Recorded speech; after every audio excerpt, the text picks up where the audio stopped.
Good evening, ladies and gentlemen. It is your host, Walker Dillard, and on today's episode of History in 5, we have a special guest with us, all the way from Perth, Australia, named Ollie Harmer, to help us discuss the 30 Years' War, what caused it, what happened during the war, and the effects of the war. The 30 Years' War was a 17th century religious conflict that occurred in Central Europe.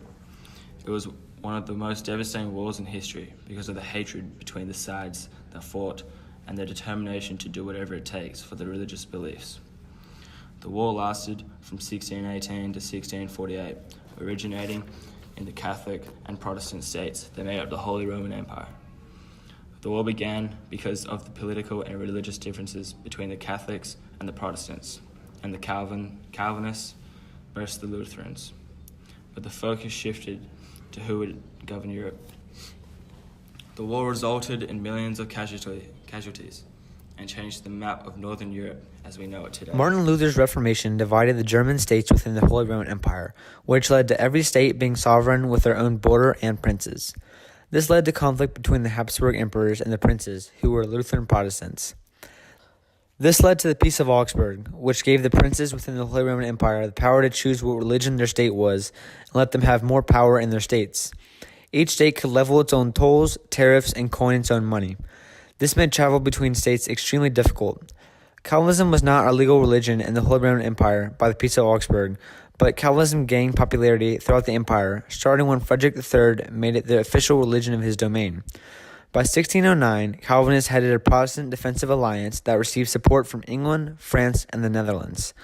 The Lutherans feared the Calvinists as much as they feared the Catholics, and thought they threatened the Peace of Augsburg. The spread of Calvinism was a threat to the sense of unity within the empire. The Jesuits launched attacks throughout the empire, starting from Bavaria and backed by Spain. The Duke of Bavaria, Maximilian I, organized the Catholic League to counter a new Protestant alliance under Frederick IV. This set the stage for the 30 Years' War, which began as a religious conflict between the Catholic Holy Roman Emperor and the Protestant subjects in Bohemia, but became a race for power in Northern Europe.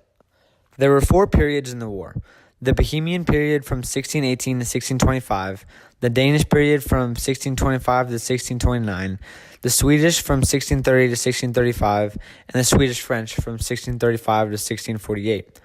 The war began in Bohemia after the Habsburg Ferdinand rose to the Bohemian throne.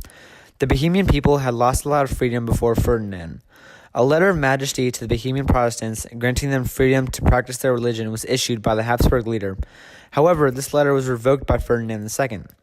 Ferdinand was educated by Jesuits, and he did not accept Protestantism in any form.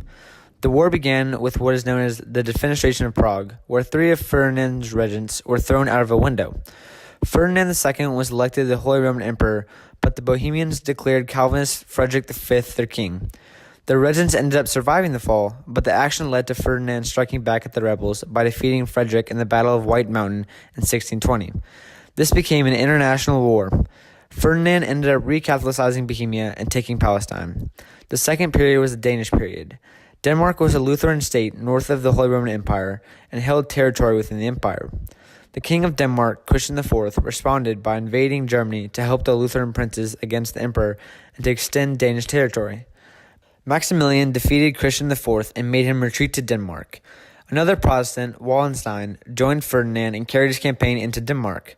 Ferdinand then issued the Edict of Restitution, which demanded that the Catholic lands that had been taken over by Protestants since the Peace of Augsburg be returned. This edict struck fear in the Protestant and Habsburg opponents everywhere. The third period was the Swedish phase. Gustavus Adolphus, who was a Lutheran and king of Sweden, invaded the Holy Roman Empire with an extremely powerful army.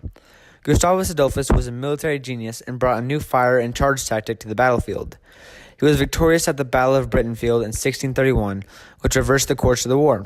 The Swedes were supported by the French, which gave them a major advantage in battle. Adolphus died in battle, and Ferdinand had Wallenstein assassinated for his independence. This led to the Peace of Prague in 1635, in which German Protestant states reached a compromise with Ferdinand. France and the Netherlands refused the agreement, which sent the war into its worst phase. In the final phase, the war went on for 13 years, and the German armies were constantly attacked. By the time peace talks had occurred, the war had killed a third of German population. The countries then gathered at Westphalia to make peace and to end the long war that had begun as a religious conflict, but was now about political and economic domination. The treaty stated that the ruler of a land determines the religion and gave Calvinists legal recognition. The treaty weakened the Holy Roman Emperor and made France the dominant power in Western Europe. The Netherlands and Switzerland became independent, and France gained Alsace, and Brandenburg also gained territory. The 30 Years' War was one of the deadliest wars in human history, and there were many consequences for the war. Catholics and Protestants had become equal, and there was a recognition of minority, religious rights, and a guarantee of tradition boundaries of the political sovereignty.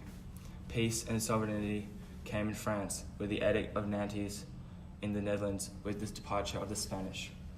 The conflict between England and Spain ended up in a removal of the Spanish threat to English sovereignty, which led to the execution of Mary.